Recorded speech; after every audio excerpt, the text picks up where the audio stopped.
Hello everyone, I am Damayanti. Welcome to my YouTube channel. एवं मुझे आलोचना करी पीजी सिलेबस सीसी 10 कंचुकीर भावना राधानाथ राय। राधानाथ राय आम प्रथमे किसी जीवन विषय जानिबा, तापरे आम कविता आलोचना करबा। कवि राधानाथ राय जन्मग्रहण करथिले बालेश्वर केदारपुर ग्राम रे। तांकर पितांक नाम थिला सुंदर नारायण, मातांक नाम थिला तारिणी देवी। से जन्मग्रहण करथिले 1848 मसीहा सेप्टेम्बर 28 तारिख एवं मृत्युवरण करथिले 1908 अप्रैल 17 तारिख। से 98 वर्ष बंची थिले। तांकर शिक्षागत योग्यता थिला FA। तांकर शिक्षानुष्ठान थिला प्रेसिडेंसी कॉलेज कलिकता। तांकर स्त्री परशुमणि, तांकर स्त्री नाम होची परशुमणि। तांकर संतान होउछंती शशिभूषण, रजनीभूषण, 2 जण। कविवर राधानाथ प्रथमे बंगला कविता लिखिथिले बा लेखिबार प्रयास कले। से 1868 रु 1885 साल पर्यंत से जो पाठ्यपुस्तक गुड़िक लिखिथिले तहिरे तांकर कवित्वर पराकाष्ठा प्रदर्शन नहेले ही मेघदूत बड़ी अनुवाद साहित्य रे तांकर मौलिकता प्रदर्शित होईछि। एही समय रे तांको पाश्चात्य शिक्षार प्रभाव तांको एक नूतन दिग्दर्शनर संधान देवा पाई आह्वान जणाइथिला। तेणु एहार परवर्ती काल रे कविवर राधानाथ केदार गौरी, चंद्रभागा, नंदीकेश्वरी, उषा पार्वती, चिलिका, महाजात्रा, जजाति केशरी, तुलसी स्तबक, उर्वशी, दरबार प्रभृति अमूल्य काव्य गुड़िक ए जाति को दान करिबा पाई से समर्थ होइथिले। एही काव्य गुड़िकर सृष्टि कौशल राधानाथंकर अप्रतिद्वंदी प्रतिभार परिचय प्रदान करिछि। एही काव्य गुड़िकर कथावस्तु रे राधानाथ प्राच्य और पाश्चात्य साहित्यर जो अपूर्व समन्वय संपादन करिछंती ताहा तांकर अपूर्व काल सृष्टिर परिचय को। राधानाथंकर कवित्वर उन्मेष प्रथम काल रे मेघदूतर अनुवाद तांकर उज्जवल भविष्यतर सूचना प्रदान करिथिला। एही कंचुकीर भावना कविताटी कविवर राधानाथंकर पार्वती काव्यर गृहीत।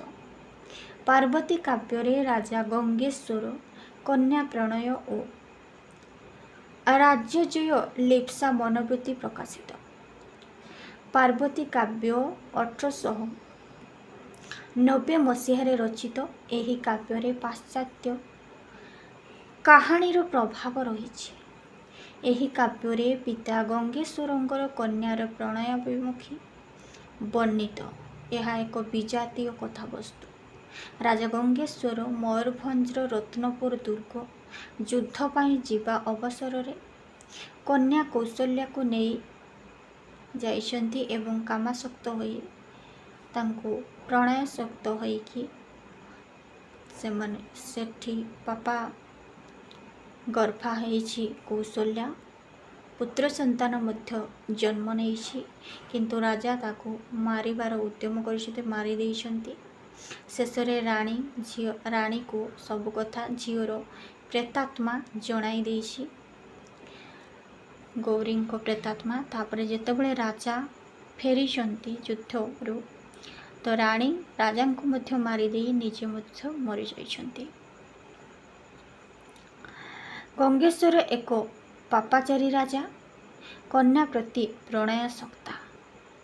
एहीपरि एही काव्य रे एपरि व्यभिचार विषयवस्तु वर्णना को स्वीकार करिनेबा उचित नुहे। सेथिपाई राधानाथ राय सौरभ्यर शिकार होइचंती तथा निंदित मध्य होइचंती। आलोच्य काव्य पार्वती एक असंपूर्ण काव्य। एही काव्यटी प्रथमे संबलपुर प्रकाश पाइथिबा ସମ୍ବଲପୁର ହିତୈଷିଣୀ ପତ୍ରିକାରେ କଞ୍ଚୁକି ବୃଦ୍ଧ ଜଗୁଆଳି ରାଜାଙ୍କ ଅନୁପସ୍ଥିତିରେ ରାଜବାଟୀର ଜଗାରଖା ଦାୟିତ୍ୱ ତଥା ରାଜାଙ୍କର ସମ୍ବାଦ ପାଇଁ ପ୍ରତୀକ୍ଷା କରିଛି। ହେଲା, ଏ କ'ଣ ଏହି କାବ୍ୟରେ କ'ଣ ନା କଞ୍ଚୁକି ହେଉଛି ରାଜାଙ୍କର ଜଣେ ସେନାପତି, ସେ ବୃଦ୍ଧ ବ୍ରାହ୍ମଣ। ସେ ଯେତେବେଳେ ରାଜା ଗଙ୍ଗେଶ୍ୱର ଯାଇଛନ୍ତି ଯୁଦ୍ଧ କରିବା ପାଇଁ, ତ ସେ ଯଦି ବିଜୟ ହେବେ ତ ବିଜୟ ମଶାଲ ସେ ଜଳାଇବେ, ତେଣୁକରି ରାତି ଦିନ ସେ ଜଗିଛନ୍ତି। ମାତ୍ର ରାଜା ଗଙ୍ଗେଶ୍ୱର ପର ରାଜ୍ୟ ଆକ୍ରମଣ କରି ଯୁଦ୍ଧରେ ଯାଇଛନ୍ତି, ତ ସେହି ବିଜୟ ବାର୍ତ୍ତା ପ୍ରତୀକ୍ଷାରେ କଞ୍ଚୁକି ରାଜବାଟୀ ଜଗି ରହିଛି। ମାସ ମାସ ଧରି ଜଗିଲେ ମଧ୍ୟ 2 ବର୍ଷ ବିତିଗଲା, ରାଜାଙ୍କର କିଛି ବାର୍ତ୍ତା ଆସିଲା ନାହିଁ। ଫଳରେ କଞ୍ଚୁକିର ମନରେ ପ୍ରତିକ୍ରିୟା ବର୍ଣ୍ଣନା ପ୍ରସଙ୍ଗକୁ କଞ୍ଚୁକିର ଭାବନା କବିତାରେ ବର୍ଣ୍ଣନା କରାଯାଇଛି। ହେଲା, ତ ଯେହେତୁ 2 ବର୍ଷ ଧରି କଞ୍ଚୁକି ଅପେକ୍ଷା କରିଛି କିନ୍ତୁ ରାଜା ଫେରି ନାହାନ୍ତି, ତେଣୁକରି କଞ୍ଚୁକିର ମନରେ ଯାହା ଯାହା ବି ଭାବନା ଆସିଛି ତାହାକୁ ଏହି କାବ୍ୟ ମାଧ୍ୟମରେ ରଚନା କରାଯାଇଛି। ଯଥା ଉତ୍ତରସ୍ୟ ହୋଇ ବସିଛି କଞ୍ଚୁକି, ଦେଖୁଅଛି କୌତୂହଳେ ମନୁଷ୍ୟ ଗହଳ ନୃତ୍ୟ ଫଗୁ ଖେଳ କୀର୍ତ୍ତନାଦ ମହି ଚଳେ। ଏହି ରୂପେ ଗାତ୍ର 10 ଘଡ଼ି ଅନ୍ତେ ଉତ୍ସବ ହୋଇ ବିରତ, ଯେ ଯାହା ଭବନେ ନାଗରିକେ ଯାଇ ସୁଖେ ହେଲେ ନିଦ୍ରାଗତ। ଚନ୍ଦ୍ରମା ବୁଡ଼ିଲେ ହରଚଣ୍ଡୀଙ୍କର ନିର୍ଜନ ଦୂର ପ୍ରାନ୍ତରେ, ଏକ ଏକ ହୋଇ ପ୍ରଦୀପ ଆଲୋକ ଲିଭିଗଲା ଘରେ ଘରେ। ତ କ'ଣ କହିଛନ୍ତି ନା ଏକ କମନୀୟ ପରିବେଶ ଭିତରେ ଏହି କାବ୍ୟଟି ଆରମ୍ଭ ହୋଇଛି। ସେଦିନ ଥାଏ ଫଗୁ ପୂର୍ଣ୍ଣିମା ଏବଂ ସମସ୍ତ ନୀଳାଚଳବାସୀ ଫଗୁ ଖେଳରେ ଉନ୍ମତ୍ତ ହୋଇ କ୍ଳାନ୍ତ ଶ୍ରାନ୍ତ ଅବସ୍ଥାରେ ବିଶ୍ରାମ ନେଇଥାନ୍ତି। କଞ୍ଚୁକି ପ୍ରାସାଦରେ ଉତ୍ତର ଦିଗକୁ ମୁଖ କରି ଏହି ଫଗୁ ଖେଳକୁ ଦେଖି ଉପଭୋଗ କରୁଥାଏ। ସେତେବେଳେ ରାତ୍ରି 10 ଘଡ଼ି ହୋଇଯାଇଛି। ସେତେବେଳେ ଖେଳ ବନ୍ଦ ହୋଇଯାଇଛି, ଫଗୁ ଖେଳ। କଞ୍ଚୁକି ଉପଲବ୍ଧି କରିଛି ରାତ୍ରିର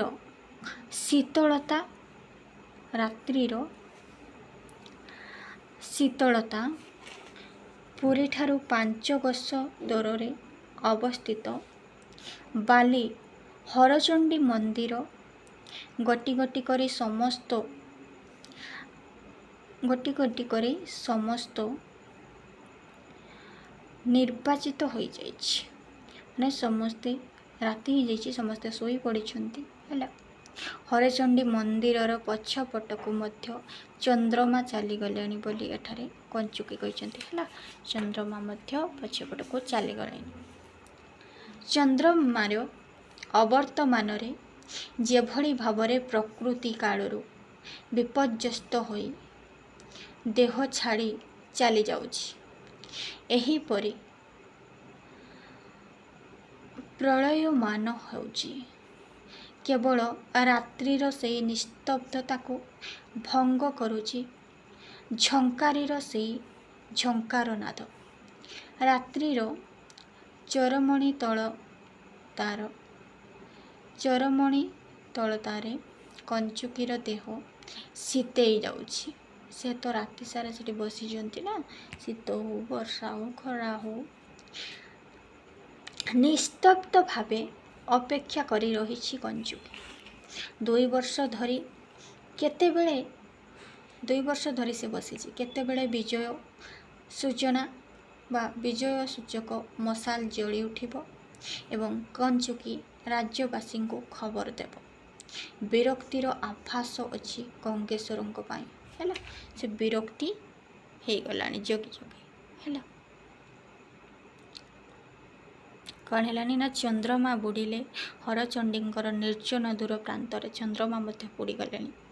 ଏକ ଏକ ହୋଇ ପ୍ରଦୀପ ଆଲୋକ ଲିଭିଗଲା ଘରେ ଘରେ। ହେଲା, ସମସ୍ତଙ୍କ ଘରେ ପ୍ରଦୀପ ଆଲୋକ ମଧ୍ୟ ଲିଭିଗଲାଣି, ସମସ୍ତେ ଶୋଇପଡ଼ିଲେଣି। ଗାତ ଅନ୍ଧକାର ନଭେ ଜଳେ ସ୍ଥଳେ, ଚୌଦିକୁ ଆସିଲା ମାଡ଼ି ପ୍ରକୃତି ଦେହରୁ ଜୀବନ ନାଟିକା ସହସା ଗଲା କି ଛାଡ଼ି। ସେ ବହୁତ ଶୀତରେ ଅଛନ୍ତି। ଝିଙ୍କାରି ଝିଙ୍କାର ମାତ୍ର କଲା ସେହି ନୀରବତାକୁ ମୁଖର। ହିମ ବିନ୍ଦୁ ବାହି ନିଶାନ୍ତ ସମୀରେ ଦେହ ହେଲା ଜର ଜର। ହେଲା, ମାନେ ହିମ କାକର ପଡ଼ିବାରୁ ସେ ଥଣ୍ଡା ପଡ଼ିଲା, ତା ଉପରକୁ ଥଣ୍ଡା ହେଲା। ସୌଧ ଚୂଳେ ବସି ସ୍ଥବିର କଞ୍ଚୁକି ଭାବୁଅଛି ହୃଦଗତେ, କେତେ କାଳ ମୁହିଁ ସଂକେତକୁ ଚାହିଁ ଜଗୁଥିବି ଏହି ମତରେ। ମୁଁ ଆହୁରି କେତେ କାଳ ଏମିତି ବସିକି ଜଗିଥିବି ବୋଲି ସେ କହୁଛନ୍ତି। ବେନି ବର୍ଷ ଜଗି ବସି ସୌଧ ଚଳେ ହୋଇଗଲି ଅବସନ୍ନ। ମାନେ 2 ବର୍ଷ ଜଗିଗଲେଣି, ବସିକି ସେ ଥକିଗଲେଣି। ତଥାପି ବିଜୟ ଲକ୍ଷ୍ମୀ ଗଙ୍ଗେଶ୍ୱର ପ୍ରତି ନହେଲେ ପ୍ରସନ୍ନ। ତଥାପି ତାଙ୍କର ବିଜୟ ବାର୍ତ୍ତା ଆସିଲା ନାହିଁ। ପୁଣି କ'ଣ କହୁଛନ୍ତି? ଅଧର୍ମରେ ମତି ରାଜାଙ୍କର ସଦା, ଅଧର୍ମରେ ସଦା ଗତି। ବିଶାଳ ସାମ୍ରାଜ୍ୟ ଲୋଭି ନ ତୁଟିଲା, ଲୋଭ ପର ରାଜ୍ୟ ପ୍ରତି। ସେ କହିଲେ ସେ ଅଧର୍ମ ରାଜ୍ୟ, ଗଙ୍ଗେଶ୍ୱରଙ୍କୁ ସେ ଅଧର୍ମୀ କହିଛନ୍ତି କାରଣ ସେ ପର ରାଜ୍ୟ ପ୍ରତି ତାଙ୍କର ଲୋଭ ଯାଉନି ବୋଲି କହିଛନ୍ତି। ସ୍ୱଧର୍ମ ତାଙ୍କର ପରରାଷ୍ଟ୍ର ଗ୍ରାସ, ବଳେ ଛଳେ କୌଶଳେ ପ୍ରବଳେ ରାସନୀ। ନୀତି ଆଚରଣ ଦାସନୀ ନୀତି ଦୁର୍ବଳେ। ମାନେ କଳ ବଳେ କୌଶଳେ ସେ ଅନ୍ୟ ରାଜ୍ୟକୁ ନିଜ ରାଜ୍ୟ କରିବା ପାଇଁ ଚାହିଁଥାନ୍ତି। ହେଲା, ପୁଣି କ'ଣ କହିଛନ୍ତି? ପୁଣ୍ୟ ଶ୍ଲୋକ ଚୋରି ଗଙ୍ଗର ଅଙ୍ଗଜ, ହୋଇଦେଲେ ଏଡ଼େ ତ୍ରରୁ। ମଦେ ମଦେ ମତ ହୋଇ ନିତ୍ୟ ମଣ୍ଡନ୍ତି ଯା, ସ୍ୱଭାବେ କ୍ଷଣ ଭଙ୍ଗୁର। କେହି ରହି ନାହିଁ ରହିବେ ନାହିଁଟି, ଭବରଙ୍ଗ ଭୂମି ତଳେ। ସର୍ବେ ନିଜ ନିଜ ଅଭିନୟ ସାରି ବାହୁଡ଼ିବେ କାଳେ ବଳେ। ସେ କହୁଛନ୍ତି ଏଇ ଯେଉଁ ଧନ ସମ୍ପତ୍ତି ରାଜ୍ୟ ଜୟ, ଯେତେ ରାଜ୍ୟ ଜୟ କଲେ ମଧ୍ୟ ସାମ୍ରାଜ୍ୟ ଯେଉଁ ବିସ୍ତାର କରୁଛନ୍ତି ଗଙ୍ଗେଶ୍ୱର, ଏଗୁଡ଼ିକ ସେ ନେଇକି ଯିବେନି। ମଲାବେଳେ ସେ ନେଇକି ଯିବେନି, ଖାଲି ହାତରେ ଆସିଛନ୍ତି ମାନେ ଖାଲି ହାତରେ ହିଁ ଯିବେ ବୋଲି କହୁଛନ୍ତି। ଏଠି ସମସ୍ତେ ସର୍ବେ ମାନେ ସମସ୍ତେ ଅଭିନୟ କରିବା ପାଇଁ ଆସିଛନ୍ତି। ରଙ୍ଗ ମାନେ ଅଭିନୟ ପୋଷାକ ପିନ୍ଧିକି ଅଭିନୟ କରୁଛନ୍ତି ରଙ୍ଗମଞ୍ଚରେ ଏବଂ ଚାଲିଯିବେ। ଶତ୍ରୁ ତୀର୍ଥଜାର ନାମ ହୋଇଅଛି ଅମର, ବନ୍ୟେ ଅଙ୍କିତ। ପୁଣ୍ୟ ଶ୍ଲୋକ ଐର ନରପତି ହେଲେ, କାଳ ତୁଣ୍ଡେ କବଳିତ। କାହିଁ ଗଲେ ଇନ୍ଦ୍ର ଦ୍ୟୁମ୍ନ ମହୀପତି, ଉତ୍କଳ ଗୌରବ ରବି। ନୀଳାଚଳେ ସ୍ଥାପି ଏହି କୀର୍ତ୍ତି କାଳ, କଳୁଷ ପର୍ବତ ପଡ଼ି। ତ କ'ଣ କହିଛନ୍ତି ନା, ଦିନେ କ'ଣ ହେଇଛି ନା,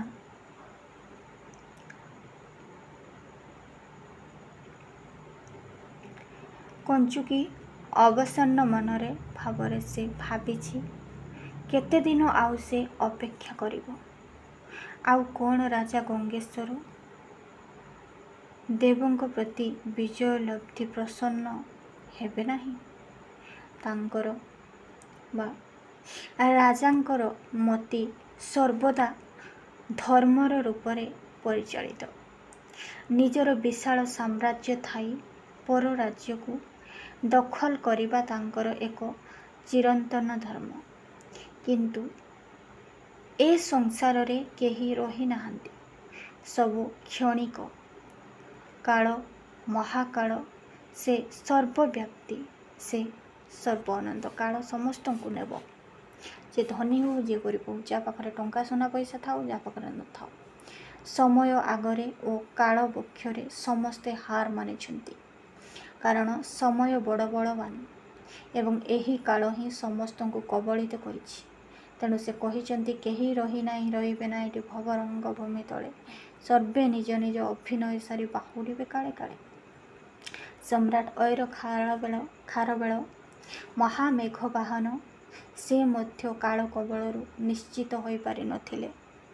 ହେଲା, କିଭଳି ଭାବରେ ସେ କୀର୍ତ୍ତିସ୍ତମ୍ଭ ସ୍ଥାପନ କରିଥିଲେ ତାଙ୍କୁ ମଧ୍ୟ କାଳ ବକ୍ଷରେ ଲୀନ ହେବାକୁ ପଡ଼ିଥିଲା। ସେପରି ଜଗନ୍ନାଥ ମନ୍ଦିର ପ୍ରତିଷ୍ଠା କରିଥିବା ଇନ୍ଦ୍ରଦ୍ୟୁମ୍ନଙ୍କର ମଧ୍ୟ ସେ ମଧ୍ୟ ଆଜି ନାହାନ୍ତି। ବହୁମୂଲ୍ୟ ଅଭେଦ୍ୟ ରାଜପ୍ରସାଦ ଆଦି ଜୀର୍ଣ୍ଣ ଶୀର୍ଣ୍ଣ ହୋଇପଡ଼ିଛି ଏବଂ ଯେଉଁଠିକି ବ୍ୟାଘ୍ର ଏବଂ ଭଲ୍ଲୁକମାନେ ରହୁଛନ୍ତି। ହେଲା, ଯେଉଁ ମନ୍ଦିର ଗୁଡ଼ିକ ଜୀର୍ଣ୍ଣ ଶୀର୍ଣ୍ଣ ହୋଇକି ପଡ଼ୁଛନ୍ତି ସେଠି ବ୍ୟାଘ୍ର ଭଲ୍ଲୁକ ରହୁଛନ୍ତି ଏବଂ ଅନେକ ଅଞ୍ଚଳ ବୁଢ଼ିଆଣୀ ଜାଲରେ ଯେପରି ଛନ୍ଦି ହୋଇ ରହିଛି। ପୁଣ୍ୟ ଶ୍ଲୋକ ଐର ନରପତି ହେଲେ କାଳ ତୁଣ୍ଡେ କବଳିତ। ମାନେ ପୁଣ୍ୟ ନରପତି ଐର ଖାର ବେଳେ ମଧ୍ୟ କାଳ କବଳିତ ହୋଇଛନ୍ତି। କାହିଁ ଗଲେ ଇନ୍ଦ୍ରଦ୍ୟୁମ୍ନ ମହୀପତି ଉତ୍କଳ ଗୌରବର ବି ଇନ୍ଦ୍ରଦ୍ୟୁମ୍ନ ଯିଏକି ପୁରୀ ମନ୍ଦିର କରିଥିଲେ ସେମାନେ ମଧ୍ୟ ମରିଛନ୍ତି।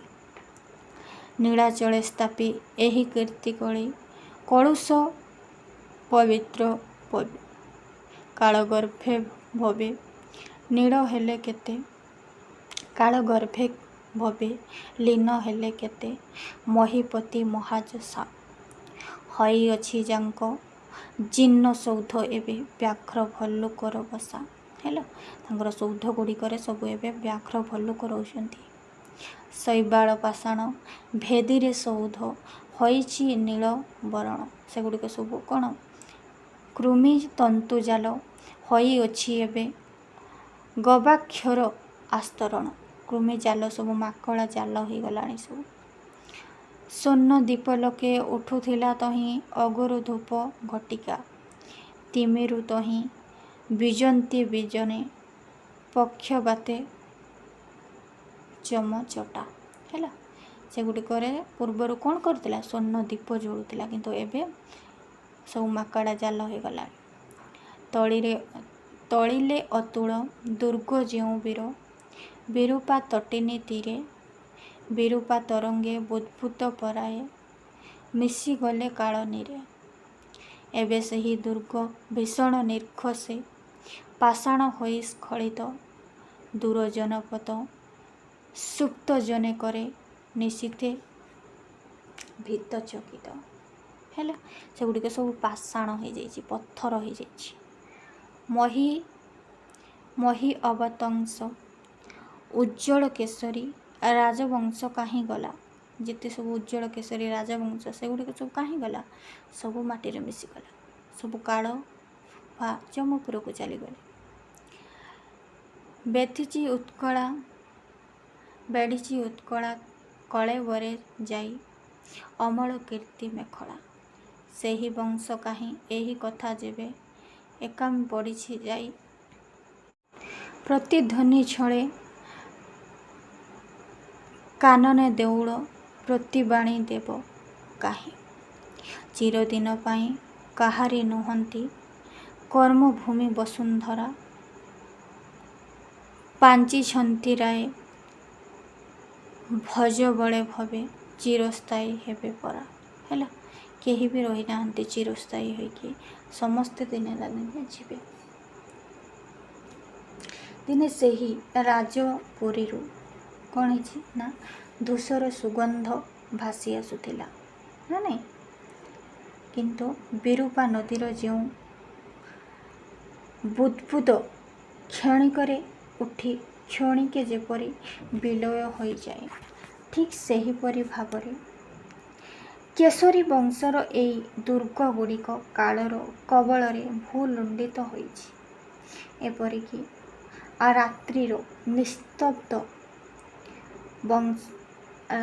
ରାତ୍ରିର ନିସ୍ତବ୍ଧ ପ୍ରହରରେ ଭୟଙ୍କର ଶବ୍ଦ କରି ସେଗୁଡ଼ିକ ଭାଙ୍ଗି ପଡ଼ୁଛି। ଆହୁରି ମଧ୍ୟ କେବଳ ଏହି ରାଜାମାନଙ୍କର ଗୌରବକୁ ଅନୁସନ୍ଧାନ କଲେ କେବଳ ସେହି ଗୌରବର ପ୍ରତିଧ୍ୱନିତ ହିଁ ଶୁଣିବାକୁ ମିଳିଥାଏ, ଯାହା କୁହାଯାଇଛି ତାଙ୍କ କବିତାରେ। ଏହି ଧରା ପୃଷ୍ଠରେ କେହି ଛାଇ ଭାବେ ବସବାସ କରିପାରି ନାହାନ୍ତି। କିନ୍ତୁ ରାଜା ଗଙ୍ଗେଶ୍ୱର ମନେ ମନେ ଭାବିଛନ୍ତି ସେ ସମଗ୍ର ଦିଗ୍ବିଜୟ କରି ଏ ଧରା ପୃଷ୍ଠରେ ସବୁଦିନ ପାଇଁ ଅମର ହୋଇ ବଞ୍ଚି ରହିବେ ବୋଲି ରାଜା ଗଙ୍ଗେଶ୍ୱର ଭାବୁଛନ୍ତି। କେତେ ବଡ଼ ବଡ଼ ମହାବୀର ରାଜାମାନେ ମରିଯାଇଛନ୍ତି, ତ ଗଙ୍ଗେଶ୍ୱର କ'ଣ କହୁଛନ୍ତି? କଞ୍ଚୁକୀର ମନରେ ଭାବନା ଆସିଛି ଏବଂ ଜୀବନର ଦର୍ଶନକୁ ସେ ଉପଲବ୍ଧି କରିପାରି ନାହାନ୍ତି। ତାଙ୍କର ଧର୍ମ ହୋଇଛି ପରକୁ ପୀଡ଼ା ଦେବା ଓ ଅନ୍ୟ ରାଜ୍ୟକୁ ସ୍ୱଧର୍ମ କରିବା। ଏହା ହେଉଛି ତାଙ୍କର ସ୍ୱଧର୍ମ। ଅନେକ ରାଜା ତାଙ୍କର ବଶତା ସ୍ୱୀକାର କରିଛନ୍ତି ଏବଂ ଅନେକ ମଧ୍ୟ ଛତ୍ରଭଙ୍ଗ ଦେଇ ପଳାୟନ କରିଛନ୍ତି, ଯାହାଙ୍କର ପରାକ୍ରମରେ ସମଗ୍ର ଉତ୍କଳ ହୋଇଛି ଥରହର। ହେଲା,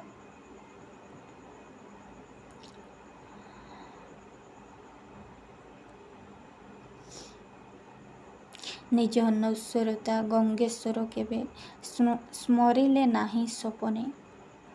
ତମ ଧର୍ମ ବେଶେ ଅନୁକ୍ଷଣରତ କେବଳ ପର ପୀଡ଼ନେ। ନିଜର କିଛି ବି ସେ ଭାବୁନାହାନ୍ତି, ପର କାହାରି ସେ ମଙ୍ଗଳ ଚାହୁଁନାହାନ୍ତି, ନିଜର କେବଳ ସ୍ୱାର୍ଥ ଦେଖୁଛନ୍ତି, କିପରି ତାଙ୍କ ରାଜ୍ୟ ବଢ଼େଇବେ ସେୟା ଦେଖୁଛନ୍ତି। ଦିଗ୍ବିଜୟ ବ୍ୟାଜେ କେତେ ଭୂପାଳଙ୍କୁ କଲେ ରାଜା ରଣେ ହତ। ଥକେ ରାଜା ଛାଡ଼ି ଦୂରେ ପଳାଇଲେ, ଥକେ ହେଲେ ପଦାନତ। ହେଲା, ସେ କେତେ ରାଜାଙ୍କୁ ହରାଇଛନ୍ତି, ତ କେଉଁମାନେ ତ ତାଙ୍କର ଶରଣକୁ ଚାଲି ଯାଉଛନ୍ତି, ତ କେଉଁମାନେ ଡରରେ ପଳାଇଛନ୍ତି। ଗଙ୍ଗେଶ୍ୱର ଦମ୍ଭ ଭରେ ଥରହର କମ୍ଫଇ ଆଉ ଉତ୍କଳ। ତାଙ୍କ ଡରରେ ସାରା ଉତ୍କଳବାସୀ ଥରହର ହୋଇଯାଉଛନ୍ତି। କେତେ କାଳ ଧର୍ମ ସହିବ ଅନୀତି, ଦିନେ ଦେବ ପ୍ରତିଫଳ। କେତେ ଦିନ ଆଉ ଏ ଅନୀତି ସହିବ? ଦିନେ ନା ଦିନେ ତାର ପ୍ରତିଫଳ ହେବ ବୋଲି କହୁଛନ୍ତି। ବୃଥା ଦମ୍ଭେ ମାତି ଦିଗ୍ବିଜୟୀ ବୀର ଭ୍ରମିଥାନ୍ତି ଦେଶେ ଦେଶେ। ହେଲା, ବୃଥା ଭାବନାରେ ସେମାନେ ଦେଶ ଦେଶ ଭ୍ରମଣ କରିଥାନ୍ତି ବିଜୟର ବାର୍ତ୍ତା ନେଇ, ବିଜୟ କରିବା ପାଇଁ।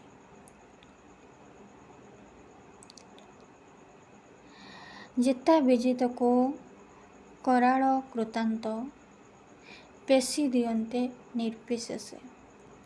ଇଛନ୍ତି ଦାମ୍ଭିକେ ହସ୍ତେ ରଖିବାକୁ ସମସ୍ତଙ୍କ ଭାଗ୍ୟ ଡରି। ନିଜ ଭାଗ୍ୟ ଡରି କାଳ ହସ୍ତେ ଏହା ପକାନ୍ତି ହେଳେ ପାଶରି। ଇଛନ୍ତି ଦାମ୍ଭିକେ ହସ୍ତେ ରଖିବାକୁ ସମସ୍ତଙ୍କ ଭାଗ୍ୟ ଡରି, ମାନେ ନିଜ ହାତରେ ସମସ୍ତଙ୍କ ଭାଗ୍ୟ ଡରି ରଖିବାକୁ ସେମାନେ ଚାହାନ୍ତି।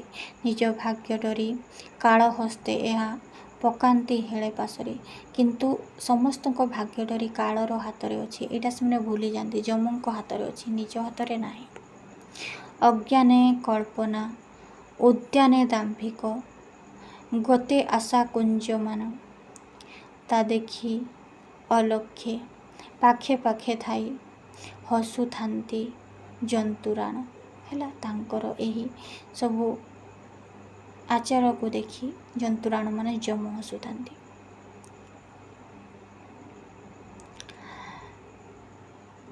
କ୍ରୂର କାଳଚକ୍ର ଘୁରୁଛି ମସ୍ତକେ, ଜାଣି ଲୋକେ ହନ୍ତି ବଣା। କିମ୍ଫାଇ ଲଢ଼ନ୍ତି ରଣଭୂମି ରୂପ, କୃତାନ୍ତ ରଙ୍ଗ ଅଗଣା। ଅଗ୍ରେ ବାତ୍ୟା ଦେଖି ଜଳେ ଜଳୁ ଦସ୍ୟୁ, ଆଶ୍ରମେ ବଣିକ ରତି ବା ତରି। ଦିଗ୍ବିଜୟ ବ୍ୟାଜେ ସେହି ରୂପେ ପର, ରାଜ୍ୟ ଆଶ୍ରମେ ମସୃଡ଼ି। କ'ଣ କହିଛନ୍ତି? ଯାହାଙ୍କର ପରାକ୍ରମରେ ସମଗ୍ର ଉତ୍କଳ ହେଇଛି ଥରହର। ହତାଶା କଞ୍ଚୁକୀ ଏବଂ ଭାବୁଛି ମଧ୍ୟ ସବୁବେଳେ ଏହିଭଳି ସମୟ କେବଳ ନଥିବ। ଦିନେ ନା ଦିନେ ଗଙ୍ଗେଶ୍ୱରର ଏହି ସାମ୍ରାଜ୍ୟ ବିଲୟ ଘଟିବ। ଅନ୍ୟାନ୍ୟର ବା ଅନ୍ୟ ରାଜ୍ୟମାନଙ୍କ ପରି ସାମ୍ରାଜ୍ୟ ବିଲୁପ୍ତ ମୋଡ଼ ନେଇ ଗଙ୍ଗେଶ୍ୱର ଯେଉଁ ଅନ୍ୟ ରାଜ୍ୟଙ୍କୁ କରଗତ କରୁଛନ୍ତି, ସେଭଳି ଭାବରେ ଏ ସମୟ ବେଶୀ ଦିନ ରହିବ ନାହିଁ।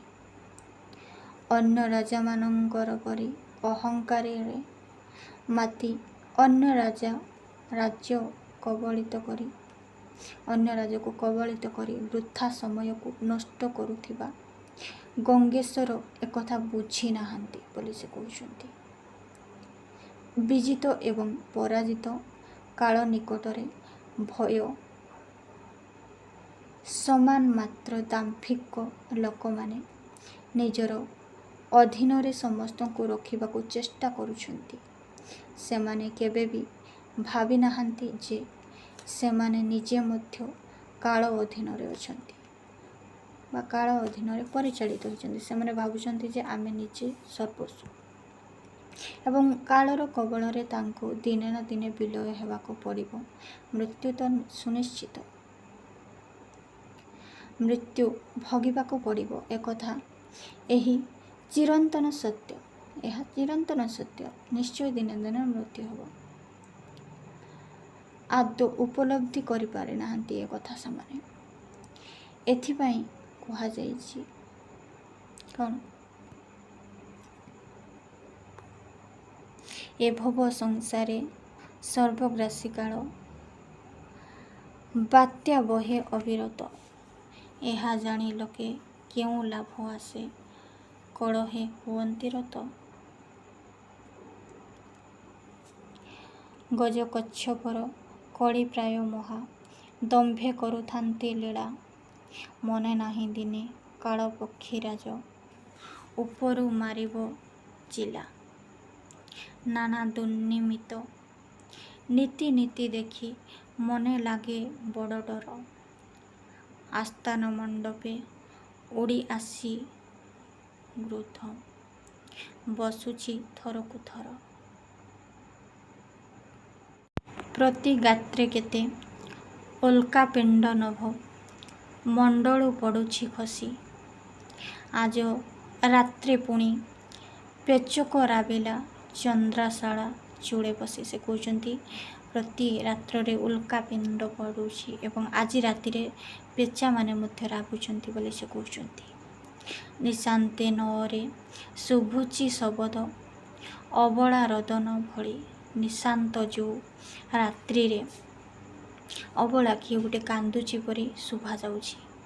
କାହୁଁ ଆସୁଅଛି ସେ ବିକଳ ଧ୍ୱନି, କେହି ନ ପାରିଲେ କଳେ। କେଉଁଠୁ ସେ ଧ୍ୱନି ଆସୁଛି କେହି ବି ଜାଣିପାରୁନାହାନ୍ତି। ଅଲକ୍ଷଣ ଦେଖି ପୁରବାସୀଙ୍କର ହୃଦୟ ସଦା ସଭୟ। ଏତେ ଦିନେ ଅବା ରାଜାଙ୍କର ହେଲା ପୂର୍ବ ତପବଳ କ୍ଷୟ। ଏତେ ଦିନରେ ତାଙ୍କର ତପବଳ କ୍ଷୟ ହେଲା ବୋଲି କହୁଛନ୍ତି। ରତ୍ନପୁରପତି ସଙ୍ଗେ ଅକାରଣେ, କୁକ୍ଷଣେ କଳି ଭିଆଇ। କେଜାଣେ କି ଭାଗ୍ୟ ଭଜିଲେ ସମର, ରଙ୍ଗଭୂମି ନରସାଇଁ। ଭବିତବ୍ୟ ଯାହା ଅବଶ୍ୟ ଘଟିବ, କିଏ ତା କରିବ ଆନ। କିଏ ଅବା ଏହି ଜ୍ୟୋତିଷ ଗତି, ରଧିବାକୁ ବଳବାନ। ସ୍ୱାତି ଚିନ୍ତା ବେନି ତରାଜୁ ତୁଳାର, ବିରାଜେ ନଭମଣ୍ଡଳେ। ଏହି ଦଣ୍ଡେ ଧାତା ତଉଲନ୍ତି ଅବା, ନର ଭାଗ୍ୟ ମୋହି ତଳେ। ଏହି ଭାବରେ ଭଗବାନ ସମସ୍ତଙ୍କର ଇଏକୁ ତଉଲୁଥାନ୍ତି ବୋଲି କୁହାଯାଇଛି। କାହା ଭାଗ୍ୟ ଗୁରୁ, କାହା ଭାଗ୍ୟ ଲଘୁ, ହେବ ଏ କାଳର ସମୟରେ। କାହାର ଟିକେ କମ୍, କାହାର ଟିକେ ବେଶୀ ସମୟର କାଳ। କିଏ କିଛି ଦିନ ଅଧିକ ବଞ୍ଚିବ ତ କିଏ କିଛି ଦିନ କମ୍। ଅଛି ଏକା ସେହି ବ୍ରହ୍ମାଣ୍ଡ ଠାକୁର, ଅନନ୍ତ ଜ୍ଞାନ ଗୋଚର। କେବଳ ଭଗବାନ ହିଁ ସେୟା ଜାଣନ୍ତି କିଏ କେବେ ମରିବ। ସେହିପାଇଁ ସିନା ଶ୍ରୀହସ୍ତେ ରଖନ୍ତି ଅଜ୍ଞେୟ ଅଦୃଷ୍ଟ କଞ୍ଚି। ଯାଭେଦ ନ ପାଇ ଭାବି ବଣା, ହୁଅନ୍ତି ଶିବ ବିରଞ୍ଚି। ତ ଆଜିର କ୍ଲାସ୍ ଏତିକିରେ ସମାପ୍ତ କରିବା। ପରବର୍ତ୍ତୀ ଭିଡ଼ିଓରେ ଆଉ ଗୋଟିଏ କବିତା ଆଲୋଚନା କରିବା। ରହୁଛି, ନମସ୍କାର।